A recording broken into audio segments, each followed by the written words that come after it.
Hello बच्चों, चलो आज स्टार्ट करते हैं exercise of chapter 9 disaster management.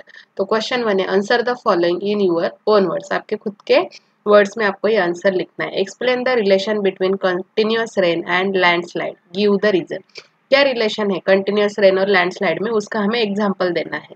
तो देखो क्या आंसर है, before the actual landslide many changes occur in surrounding हिली ग्राउंड।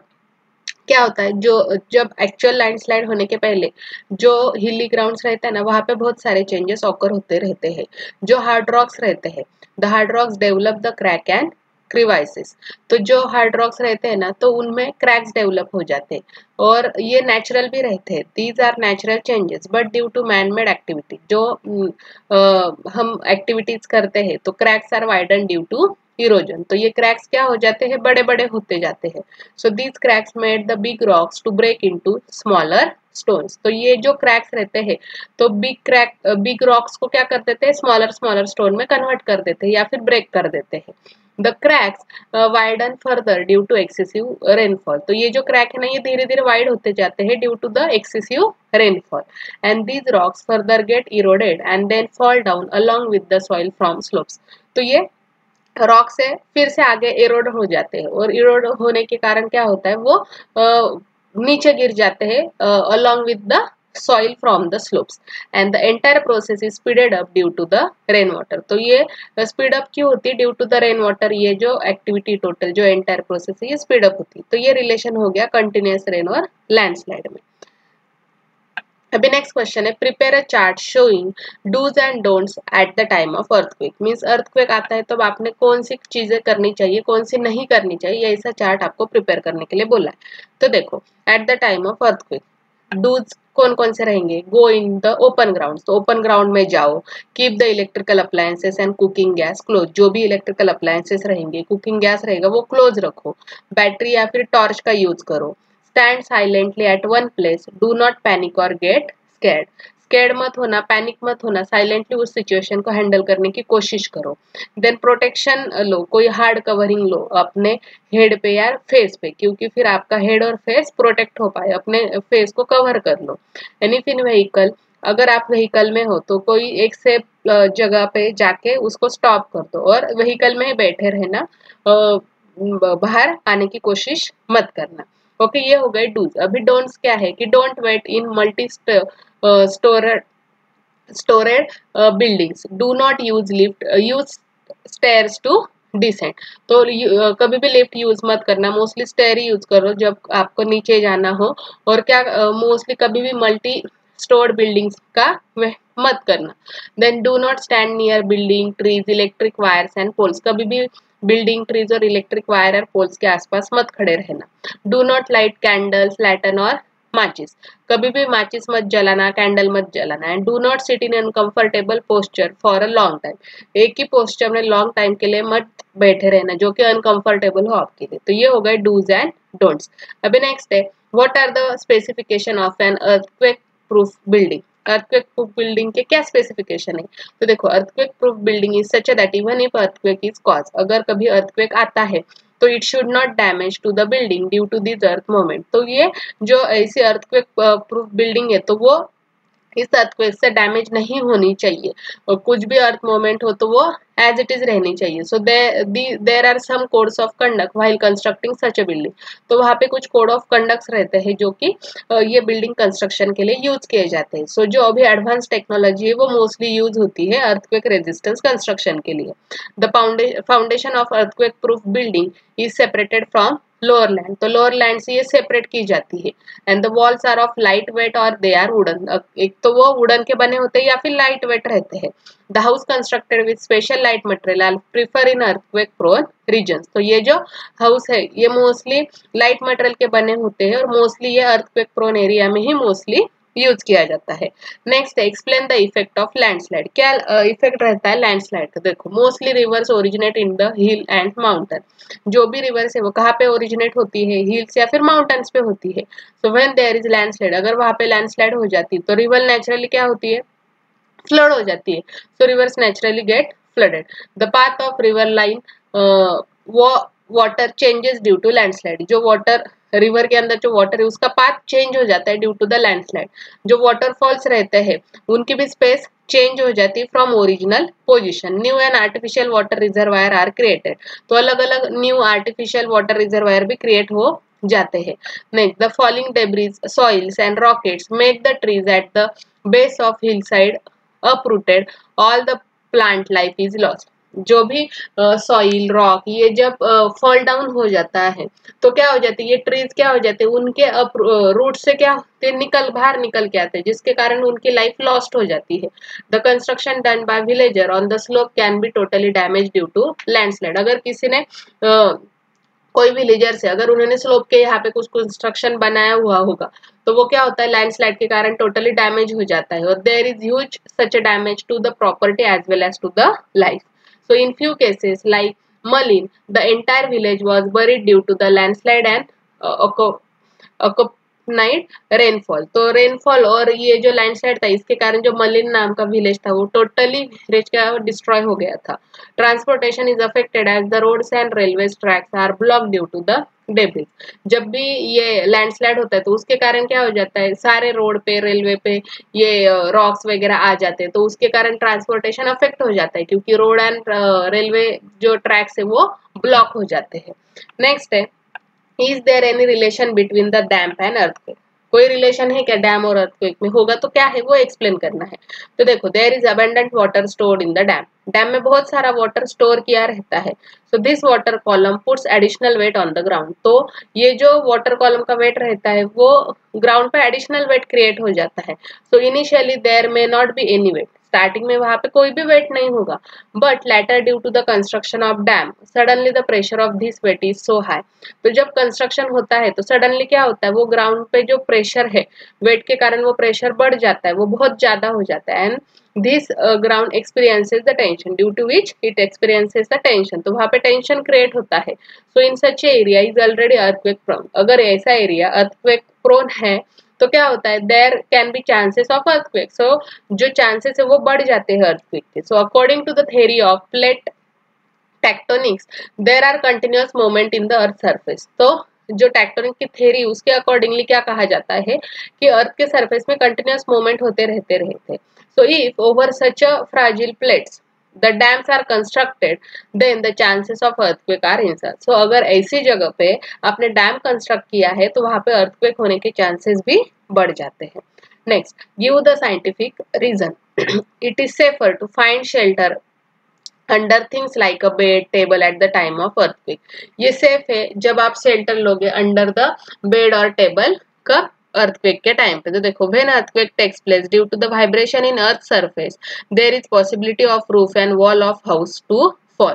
देखो, अर्थक्वेक जब होता है तो क्या रहते हैं, अर्थ के सरफेस में बहुत सारे वाइब्रेशंस क्रिएट होते हैं और वो वाइब्रेशन के कारण जो जहाँ पे आप रह रहे हो उस घर का रूफ भी गिर सकता है, वहां की वॉल भी गिर सकती है। So this collapse can cause severe head injury which can be fatal. तो ये बहुत ही सेवर इंजुरी हो सकती है आपके हेड को, बॉडी को, और मे बी आप डायट भी हो सकते हो। सो ये अवॉइड करने के लिए आप क्या कर सकते हो, thus one must take the shelter below the hard supporting structure. तो हार्ड सपोर्टिंग स्ट्रक्चर कैसा है, जैसे कि बेड हो गया या फिर कोई टेबल हो गया, तो उसके नीचे आपने शेल्टर लेना चाहिए। And due to this precaution you can save your life. Next है, in monsoon don't take shelter near hill side. जब मानसून रहता है तो आप हिल साइड के यहाँ पे शेल्टर मत लेना। क्यों, तो देखो, the excessive rainfall can cause the landslide. जब एक्सेसिव रेनफॉल हो रहा हो तो लैंडस्लाइड होने के चांसेस बढ़ जाते हैं। The soil on rocks from the hill side can be pushed down along with the flow of rain water. तो जो रेन वाटर का फ्लो होते रहता है उसके साथ साथ सॉइल और रॉक जो हिल साइड पे रहते वो भी पुश डाउन होते रहते। So this slides to the lower heights from the hills. तो ये जो स्लाइडिंग होता है ये लोअर हाइट पे हो जाता है from the hill. So this explains us that taking shelter near the base of hillside can be dangerous as one can be buried in the debris due to the sudden landslide. तो ये जो sudden landslide होता है उसके कारण क्या हो सकता है, अगर आपने कहीं शेल्टर क्रिएट किया हो हिल साइड के यहाँ पे तो वो क्या हो जाता है, टोटली डिस्ट्रॉय हो जाएगा और ये डेंजरस भी रहेगा और डिजास्टरस है इसलिए। So therefore in monsoon one should not take shelter near landslide. तो ये हो गया उसका रीजन। अभी देखते हैं, don't use lift at the time of earthquake. Earthquake जब आता है तब आप कभी भी लिफ्ट यूज मत करना। क्यों? क्योंकि लिफ्ट और एलिवेटर किस पे चलते हैं? इलेक्ट्रिसिटी पे चलते हैं, राइट। एंड इलेक्ट्रिसिटी सप्लाई क्या हो सकता है? कभी भी ब्रेकआउट हो सकता है at the time of earthquake. So there may be chances of fire due to short circuit, और शॉर्ट सर्किट होने के भी चांसेस है जिसके वजह से आग भी लग सकती है। So we may get trapped in the elevator at such a time, तो वो टाइम पे हम ट्रैप हो सकते हैं एलिवेटर में। एंड बिल्डिंग भी कोलैप्स होने के चांसेस रहते हैं। And it is therefore it is always better to use the stairs at the time of such a calamity. तो ऐसे वक्त पे आपने स्टेयर यूज करना ही सबसे बेटर रहता है, so you can safely come out of the building. तो बिल्डिंग के बाहर आप इजीली आ पाओगे। And therefore it is said that lift should not be used eight the time of earthquake. Next है the foundation of earthquake proof building is separated from the lower land। तो देखो जो earthquake proof building रहती है तो उनका जो lower land वो सेपरेटेड, फाउंडेशन जो है वो सेपरेटेड रहता है फ्रॉम लोअर लैंड। तो देखो the surface of earth trembles eight the time of earthquake, जो अर्थ का सरफेस है वो कंटिन्यूअसली क्या रहता है? हिलता रहता है, उसमें मूवमेंट होते रहते हैं। So this trimmers can cause the seismic wave which are responsible for the movement of earth surface। तो ये जो मूवमेंट होता है वो क्यों रहता है? जो सिस्मिक वेव्स क्रिएट होती है ट्रिमर्स के कारण, तो उसके कारण वो अर्थ में कंटिन्यूअली मूवमेंट होता रहता है। And due to which ground क्या रहता है? ऊपर नीचे शेक होते रहता है। So this shocks and waves form in the interior of earth spread on the surface in all direction. तो ये जो अर्थ के अंदर या फिर वेव के यहाँ पे जो इंटीरियरली ये फॉर्म होता है तो वो टोटली स्प्रेड हो जाता है on the surface of all directions। This causes collapse of the building and other structure on the land। तो इसके कारण बिल्डिंग और अदर स्ट्रक्चर जो है लैंड पे वो कोलैप्स हो सकता है। So to prevent such a disaster, the foundation of earthquake proof building is separated from the lower land। Next, if crowd gathers at the place of earthquake, what would be the difficulty in relief work? अगर एक ही जगह पे कोई crowd gather हो रहा है तो वहां पे कौन सी डिफिकल्टी आ सकती है? तो देखो if people flocks in crowd the rescue work will not be possible. अगर एक ही जगह पे पूरा क्राउड हो गया है तो रेस्क्यू ऑपरेशन परफॉर्म करना पॉसिबल नहीं होगा। The ambulance and fire engines will not reach out the spot where the help is needed। जहाँ पे हेल्प चाहिए वहाँ पे एम्बुलेंस और फायर इंजन जा नहीं पाएंगे। The personnel from disaster management cells cannot thus act in a time। तो जो उन्होंने एक्शन लेनी चाहिए वो ऑन द टाइम एक्शन नहीं ले पाएंगे। And it will be difficult to manage the situation, thus such a crowding should never be done. तो ये सिचुएशन को मैनेज करना डिफिकल्ट हो सकता है, इसलिए कभी भी क्राउडी एरिया मत रखना। Next, make a list of institute and organization who provides help for disaster management। collect more information about their work। ऐसी लिस्ट बनाओ जो कि इंस्टीट्यूट ऑर्गेनाइजेशन है जो हेल्प करते हैं डिजास्टर मैनेजमेंट में, और उनके बारे में जितनी इंफॉर्मेशन है वो आप कलेक्ट कर सकते हो। तो देखो international government organisation working for disaster management are the United Nation and its organisation.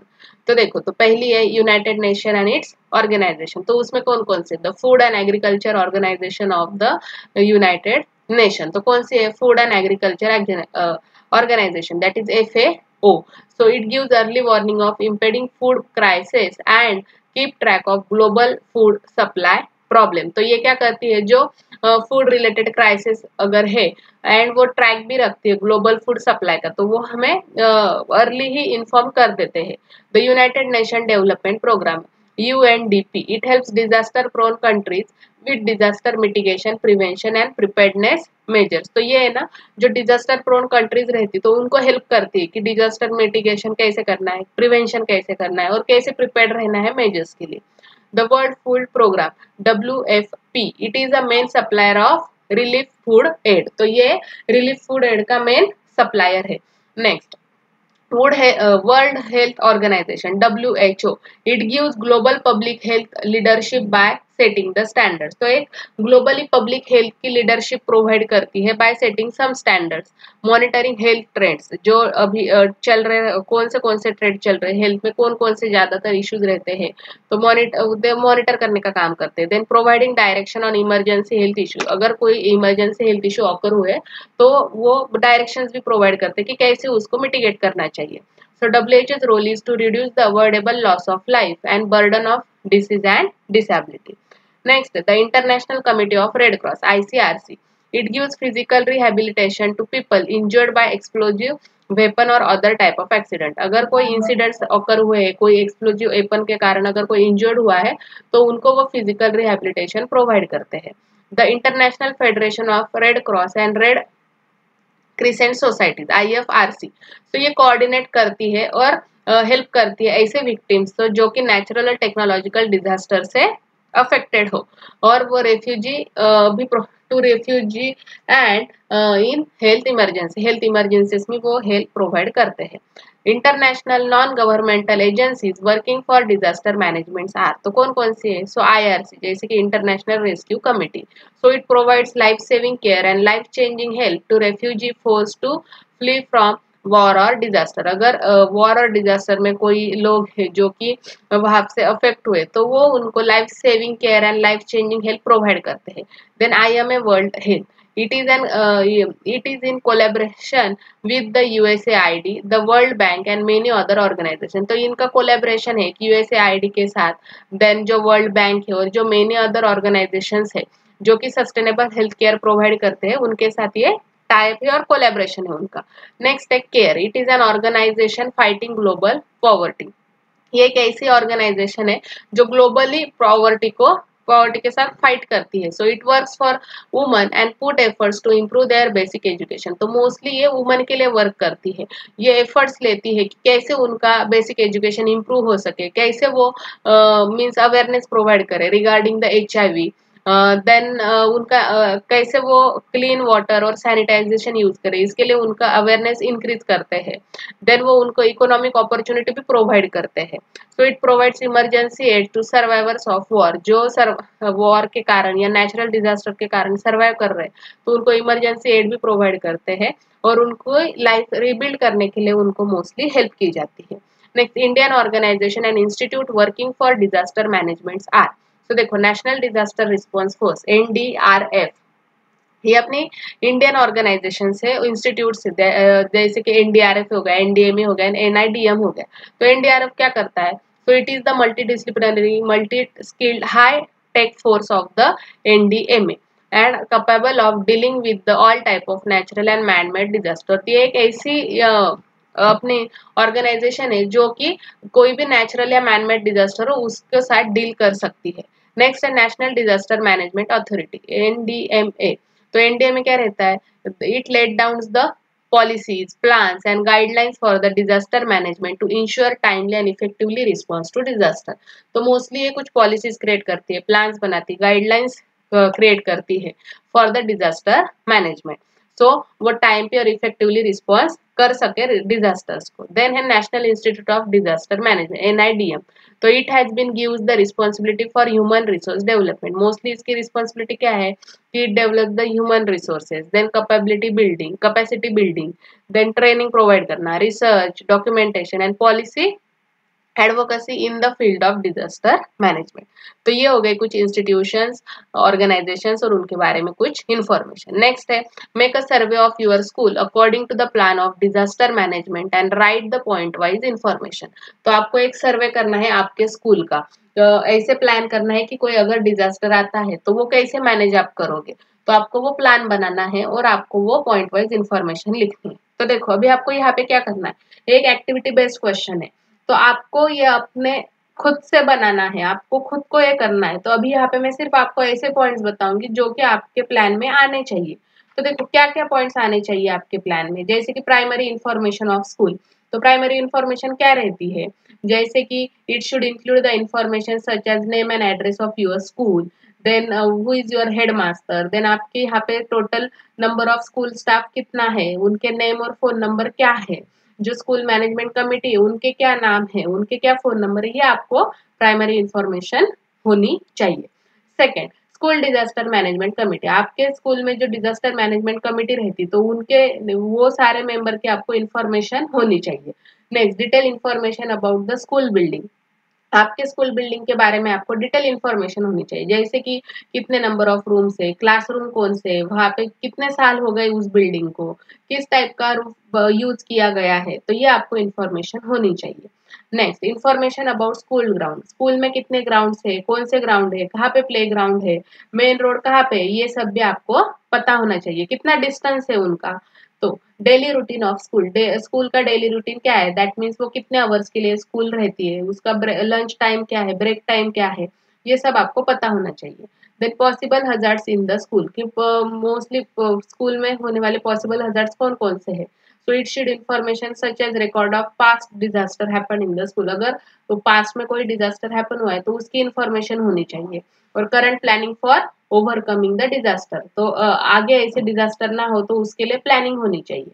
And then disaster management map of the school, school का जो डिजास्टर मैनेजमेंट मैप है वो भी आपको पता होना चाहिए। तो उसमें कौन सी इंफॉर्मेशन चाहिए, जैसे कि regarding all the buildings of the school, जो स्कूल की सारी बिल्डिंग्स है, एंट्रेंस कहाँ पे, एग्जिट कहाँ पे है, place of probable danger, mostly कहाँ पे डेंजरस है, कौन सा एरिया डेंजरस है वो पता होना चाहिए, सेफर प्लेस कौन सी रहेगी eight the time of disaster. तो ये सब आपके इसमें ये पॉइंट्स आने चाहिए, तो ये बात याद रखना जब आप कुछ प्लान कर रहे हो। ओके, अभी नेक्स्ट क्वेश्चन है, are there any possible places of landslide in your area, collect the information from experts, आपके यहाँ पे ऐसे कोई लैंडस्लाइड एरिया है क्या, तो आपको इंफॉर्मेशन कलेक्ट करनी है एक्सपर्ट्स। तो देखो मोस्टली अपने महाराष्ट्र में 24 मेजर लैंडस्लाइड्स है which have occurred in the district of Mumbai, Raigad, Pune, Satara, Ratnagiri and Sindhudurg, यहाँ पे मोस्टली लैंडस्लाइडिंग होता है। So these have results in the loss of nearly 600 lives, तो मोस्टली इसमें 6 से ज्यादा 600 से ज्यादा लोगों की लाइफ लॉस हो गई है। Data from the state disaster relief and rehabilitation department shows, तो उन्होंने ये डेटा प्रोवाइड किया हुआ है। The nightmare return to the Raigad this year on July 19, तो 19 जुलाई को जो इरशलवाड़ी करके विलेज था जो कि 110 किलोमीटर अवे था फ्रॉम द तलिए। सो वहां पे एक बहुत ही बड़ा लैंडस्लाइड हुआ था जिसमें 84 लोग क्या हो गए थे, मर गए थे, जिसमें से 57 लोगों की बॉडी भी नहीं मिल पाई थी और उनको डिक्लेयर कर दिया गया as a dead by the district administration. Next है लैंडस्लाइड्स, तो क्या रहता है landslide, the phenomena where the soil slides from the top causing the damage to property and health, एक ऐसा फेनोमेना है जहां से सॉइल क्या होती है, स्लाइड होती रहती है फ्रॉम टॉप एंड उससे क्या होता है, डैमेज होता है प्रॉपर्टी एंड हेल्थ को, इज कॉल्ड एज लैंडस्लाइड्स। तो कौन से रीजन है लैंडस्लाइड के, एक तो earthquake, earthquake occurring on areas with step slopes can trigger mass movement of soil, तो अर्थक्वेक के कारण क्या होती है, मास मूवमेंट हो जाती है सॉइल की और वो गिरने लगता है। और then sloped areas become prone to landslide due to heavy rainfall, और जो स्लोप एरिया रहता है वहां पे हेवी रेनफॉल होता है तो वो भी मोस्टली लैंडस्लाइड रिलेटेड, तो लैंडस्लाइड वहां पे भी होने के चांसेस रहते हैं। So according to the expert our area does not contain big mountains around us. Okay, तो एक्सपर्ट के इससे हमें ये पता चलता है कि अपने यहाँ पे आसपास कोई ऐसा बिग माउंटेन एरिया नहीं है, तो इसलिए यहाँ पे जो लैंडस्लाइडिंग के चांसेस है वो भी क्या है, बहुत ही मिनिमम है। तो furthermore the rainfall is very scared and there is no history of seismic point in the area, तो एरिया में रेनफॉल और सिस्मिक की कोई हिस्ट्री नहीं है। So the possibility of landslides in the area is very minimal, तो अपने area में वो बहुत ही कम चांसेस है। नेक्स्ट है last question, with the help of following pictures explain your role in the disaster management, आपका रोल क्या रहेगा डिजास्टर मैनेजमेंट में वो बताओ। यहाँ पे एक पिक्चर दिया है आई एम एट रिस्क करके, बट यहाँ ये जो पिक्चर दिया है ना वो इतना क्लियरली नहीं, मीन्स वहां पे कौन सा डिजास्टर है, क्या है, ये बच्चा किसी रिस्क में फंसा है या किसी और का लेटर पढ़ रहा है, ये हमें कुछ भी नहीं पता।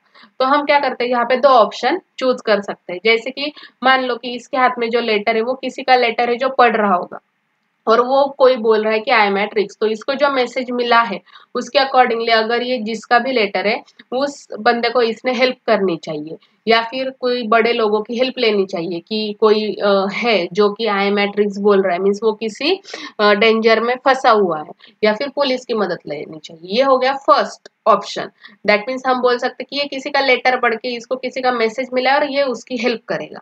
और अगर कोई सेकेंड ऑप्शन ये भी हो सकता है कि ये कुछ लिख रहा हो कि आई am at risk, that means ये खुद बच्चा लिख रहा होगा कि आई एम एट रिस्क, मैं किसी डेंजर में हूँ, मुझे हेल्प की जरूरत है। तो इस वक्त आपको क्या करना चाहिए, मीन्स ये किसी को मैसेज लिख रहा होगा, तो इस केस में वो किसको मैसेज लिख रहा है वो भी मैटर करता है। अगर मान लो वो हमें ही लेटर लिख रहा है तो हमने उसकी इमीडिएटली हेल्प करनी चाहिए। और his message I am at risk show that he is in danger and has to be save, तो वो डेंजर में और उसे हमें सेव करना चाहिए, ये मैसेज यहाँ से मिलता है। बट ये इस पिक्चर से इतना क्लियर नहीं हो पा रहा है कि एक्चुअली एग्जैक्टली क्या डिजास्टर है और ये पिक्चर क्या शो करना चाह रहा है, इसलिए मैंने आपको ये 2 ऑप्शंस दिए हैं। तो इसी तरह से आप भी ऐसे थिंकिंग करके लिख सकते हो इसका आंसर, ये हर एक का आंसर अलग अलग रह सकता है। ओके, तो इस तरह से हमारा यहाँ पे जो एक्सरसाइज है चैप्टर 9 का वो कंप्लीट होता है। ऐसे प्रैक्टिस करते रहो। Thank you. विद्यार्थी मित्रांनो, बेस्ट ऑफ लक क्लासेस चॅनलवर 5वी ते 10वी सर्व विषयांचे स्वाध्याय अपलोड करत आहोत. चॅनलला सबस्क्राईब करा आणि सोप्या भाषेतले स्वाध्याय अभ्यासा.